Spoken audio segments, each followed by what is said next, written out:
So what is Industry 4.0? I think is a great question because I think if you ask 10 people, you're going to get 10 different answers. It can be thought of as a buzzword in some ways.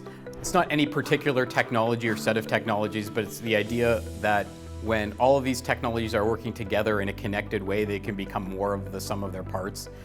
Connecting information from your factory floor into your enterprise systems. When you're looking at an infrastructure type of project, there's not necessarily value in the infrastructure itself, but there's value in the use cases and what the infrastructure can unlock. So if you've achieved what we'll call a connected plant where all of your systems are able to communicate with each other, you're able to unlock things that you weren't able to do before, and most importantly at scale.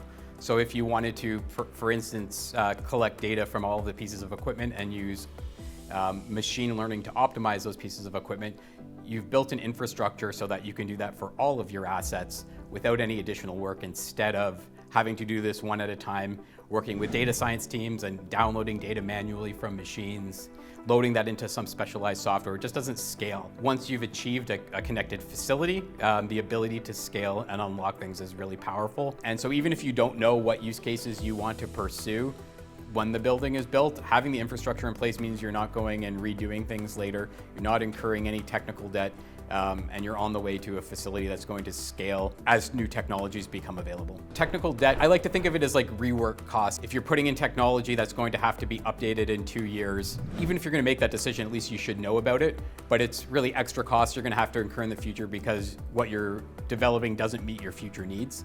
But there's also the piece of, like, from a maintenance point of view, if you have like disparate pieces of software that require specialists to install, maintain, configure, when you get like an elaborate mess of these things that have been put in by different people over the years, it becomes just a really difficult thing to maintain. And then 20 years later, there's one person in the company who's been working there for 20 years who knows what it is and nobody else can maintain it. So by embracing things like open technologies that are well supported, you can avoid that kind of technical debt as well as make sure your corporate vision is aligned.